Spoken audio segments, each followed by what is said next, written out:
নমস্কার দর্শক বন্ধুরা, আজকের ভিডিওর বিষয়বস্তু হচ্ছে সোরিয়াসিস। সোরিয়াসিস এক ধরনের চর্মরোগ বা বলতে পারেন ঠিক চর্মরোগও বলা যায় না। আপনারা অনেকেই লক্ষ্য করে থাকবেন বাচ্চাদের বিশেষ করে মাথায়, সারা মাথা জুড়ে, মাঝে মাঝে বগলে, মাঝে মাঝে কনুইয়ে যত রকম জয়েন্টস রয়েছে মানুষের, সেই জয়েন্টস এরিয়াগুলোতে, এছাড়া হাঁটু বা বলতে পারেন পেটে, বুকে, পিঠে বিভিন্ন জায়গাতে গোল গোল চক্র আকৃতির কিছু মানে সিমটম দেখতে পাওয়া যায়, লাল লাল বর্ণের, যেগুলো পরবর্তীতে অত্যন্ত ড্রাই হয়ে গিয়ে সেই ফ্লেক্স হয়, অর্থাৎ চামড়া উঠে উঠে আসে এবং প্রচণ্ড চুলকায়। চুলকানোর পর রক্ত মাঝে মাঝে বেরোয় এবং দেখতে সেটা একটা বিদঘুটে দেখতে লাগে, একটা অন্যরকম লাগে এবং সাদাটে বর্ণ হয়। প্রচণ্ড ড্রাইনেসের কারণে এটা থাকে। কিন্তু যদি সঠিকভাবে বলা যায় যে এই সোরিয়াসিস কী কারণে হয়, তাহলে তার সায়েন্টিফিক্যালি এখনও কিন্তু কোনো রকম কারণ খুঁজে পাওয়া যায়নি যে সোরিয়াসিস অ্যাকচুয়ালি কী কারণে হয়ে থাকে। তবে নর্মালি যেটা দেখা যায় যে আপনারা যদি একটু বেশি অপরিষ্কার থাকেন বা আপনার শরীর যদি অত্যাধিক পরিমাণে ড্রাই থাকে, আপনার স্কিন যদি অত্যাধিক ড্রাই হয়, তো সেই ক্ষেত্রে সোরিয়াসিস হওয়ার সম্ভাবনা অনেকটা তীব্র হয়। যাদের শরীরে পলি আনস্যাচুরেটেড ফ্যাটের পরিমাণ অত্যন্ত কম, ওমেগা থ্রির পরিমাণ অত্যন্ত কম, যাদের খাদ্য খাওয়াতে একেবারেই থাকে না, এবং যাদের বিটা ক্যারোটিনের অভাব রয়েছে শরীরে, বা ভিটামিন এর প্রচুর পরিমাণে অভাব দেখতে পাওয়া যায়, ভিটামিন সি, ভিটামিন বি কমপ্লেক্সের অভাব দেখতে পাওয়া যায়, তাদের ক্ষেত্রে কিন্তু এই সোরিয়াসিস হওয়ার সম্ভাবনা অত্যন্ত বেশি। বিশেষ করে যারা একটু ভেজা স্যাঁতস্যাঁতে এরিয়াতে থাকেন বা সেই ধরনের পরিবেশে কাজ করেন বা জীবনযাত্রা অতিবাহিত করেন, তাদের ক্ষেত্রে এটা কিন্তু একটু বেশি দেখতে পাওয়া যায়। সোরিয়াসিসকে ঠিক করতে গেলে কি করতে হবে? সোরিয়াসিসকে ঠিক করতে গেলে দেখুন, যদি আপনি অ্যালোপ্যাথিক চিকিৎসা করতে যান, তাহলে সোরিয়াসিসকে কিন্তু পার্মানেন্টলি ঠিক করার মতো এখনো ব্যবস্থা হয়নি, কারণ এই রোগটার কারণই এখনো পর্যন্ত জানা যায়নি। তো সেই ক্ষেত্রে চর্মরোগের নর্মাল ট্রিটমেন্ট ডাক্তাররা করে থাকেন এবং কিছু ভিটামিন সাপ্লিমেন্ট দিয়ে থাকেন। তো সেই ক্ষেত্রে কিছু দিনের জন্য হয়তোবা এটা দমন হতে পারে, কিন্তু পুনরায় আবার দেখা দেয়। তাই এই ক্ষেত্রে আপনারা একটা ঘরোয়া ট্রিটমেন্ট এখানে অ্যাপ্লাই করতে পারেন, যেটা আজকে এই ভিডিওতে আপনাদেরকে বলবো। ঘরোয়া ট্রিটমেন্ট বলতে এখানে সবচেয়ে প্রথমে আপনাদেরকে খেয়াল রাখতে হবে জায়গাটা যেন পরিষ্কার পরিচ্ছন্ন থাকে। যেখানে আপনার সোরিয়াসিস হয়েছে সেই জায়গাটা সবসময় পরিষ্কার রাখার চেষ্টা করবেন। কোনো রকম সালফেটযুক্ত সাবান, শ্যাম্পু ব্যবহার একেবারেই করবেন না। সেই জায়গাটায় কোনো রকম তেলও অ্যাপ্লাই করবেন না।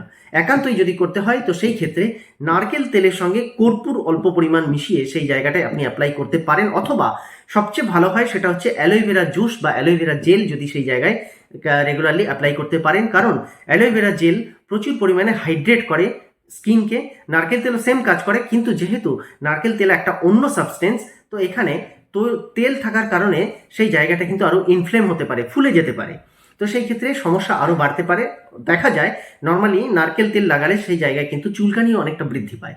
তাই আপনারা অ্যালোভেরা জুস বা অ্যালোভেরা জেলের সাহায্য নেবেন। একেবারে বাড়িতে যদি গাছ থাকে সবচেয়ে ভালো হয়, না হলে পরে কোনো রকম প্রিজারভেটিভ ছাড়া যে অ্যালোভেরা জেল পাওয়া যায়, রঙিন অ্যালোভেরা জেল নয়, একেবারে সাদা অ্যালোভেরা জেল যদি পাওয়া যায়, সেই অ্যালোভেরা জেল আপনারা নিয়ে আসুন এবং সেই জায়গায় অ্যাপ্লাই করবেন। দিনে যখন খুশি অ্যাপ্লাই করবেন, 3 থেকে 4 বার, 5 বার, যতটাবার মনে হয়। সেই সঙ্গে আপনাদেরকে কিন্তু কিছু সাপ্লিমেন্ট নিতে হবে। বিটা ক্যারোটিন যুক্ত খাবার, যেমন গাজর, যেমন বিট, এগুলোর জুস বার করতে হবে বা কাঁচা অবস্থাতেও আপনি খেতে পারেন। বিটা ক্যারোটিন অবশ্যই রাখবেন। গরমকাল চলছে, আম খেতে পারেন, প্রচুর বিটা ক্যারোটিন আমের মধ্যে পাওয়া যায়। পাকা কুমড়ো, অর্থাৎ মিষ্টি কুমড়ো যেটাকে আমরা বলে থাকি, প্রচুর পরিমাণে বিটা ক্যারোটিন এই মিষ্টি কুমড়োতেও পাওয়া যায়। তো এই খাবারগুলোকে আপনাকে কিন্তু খাদ্য তালিকায় রাখতে হবে। তিসির বীজ 1 চামচ করে প্রত্যেক দিন কাঁচা চিবিয়ে খেতে পারেন, সালাড হিসাবে খেতে পারেন, বা যে কোনো জিনিসের সঙ্গে মিশিয়ে আপনারা কিন্তু তিসির বীজ 1 চামচ করে প্রত্যেক দিন খাওয়ার চেষ্টা করবেন। তাতে ওমেগা 3 ফ্যাটি অ্যাসিডের যে অভাব আপনার শরীরে রয়েছে সেটা কিন্তু পূর্ণতা পাবে। এছাড়া যারা আমিষ খেতে পছন্দ করেন, তো তাদের ক্ষেত্রে মাছ অবশ্যই আপনাদের খাদ্য তালিকাতে রাখবেন, কিন্তু মাছের যে উপরের ত্বক থাকে, অর্থাৎ যেটা তৈলাক্ত স্কিন অনেকে ফেলে দেন, সেই ত্বককে কিন্তু ফেলা যাবে না। এখানে মাছের ত্বক আপনাকে খেতেই হবে, তাতে করে ওমেগা 3 ফ্যাটি অ্যাসিড সম্পূর্ণ পরিমাণে আপনি কিন্তু পাবেন। এই ক্ষেত্রে একটু বড় মাছ বা তৈলাক্ত মাছ হলে সবচেয়ে ভালো হয়, যেটা আপনার স্কিনকে হাইড্রেট করবে এবং আপনার এই সোরিয়াসিসকে আস্তে আস্তে কিন্তু সংক্রমণ থেকে অনেকটা রক্ষা করবে। এছাড়া যেটা আপনারা করবেন, ভিটামিন সি এবং ভিটামিন বি কমপ্লেক্সের সাপ্লিমেন্ট অবশ্যই ব্যবহার করবেন। ভিটামিন সির জন্য আপনারা আমলকি খেতে পারেন, আপনারা পেয়ারা খেতে পারেন, প্রচুর পরিমাণে ভিটামিন সি কিন্তু পেয়ারাতে পাওয়া যায়। এছাড়া আপনারা যেটা করতে পারেন, যে কোনো টক জাতীয় ফল, যেটা মুসম্বি হতে পারে, কমলা লেবু হতে পারে, পাতি লেবু হতে পারে, তো এই জিনিসগুলোকে আপনারা প্রত্যেক দিনের ডায়েটে রাখার চেষ্টা করবেন, যাতে ভিটামিন সি এর যে অভাব সেটা যেন পূর্ণতা পায়।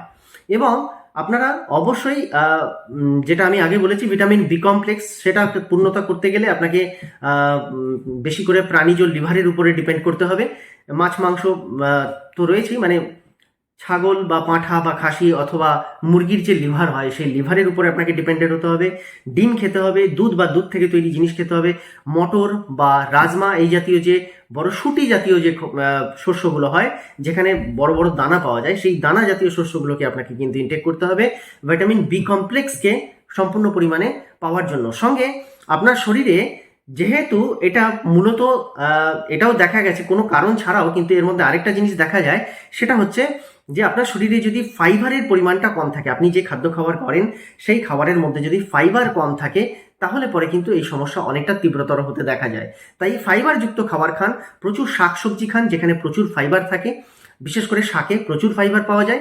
আর এছাড়া আপনারা যদি ভাত রুটি খাচ্ছেন সেটা একটু পরিমাণে কম করুন, তার জায়গায় সালাড হিসাবে আপনারা অন্যান্য সবজি খেতে পারেন, শশা খেতে পারেন, গাজর খেতে পারেন, বিট খেতে পারেন, টমেটো খেতে পারেন। তো এই জিনিসগুলোকে আপনারা স্যালাড হিসাবে ব্যবহার করে একটু বেশি পরিমাণে খাওয়ার চেষ্টা করবেন। ওটস খেতে পারেন, ভীষণ ভালো ফাইবার ওটসের মধ্যে থাকে। আপনারা ভুট্টা থেকে তৈরি যে কোনো জিনিস বা ভুট্টার আটা খেতে পারেন, যেটা মক্কাই আটা বলা হয়, অথবা ভুট্টা থেকে তৈরি কর্নফ্লেক্স আপনারা খেতে পারেন। প্রচুর পরিমাণে এতে কিন্তু ফাইবার দেখতে পাওয়া যায়।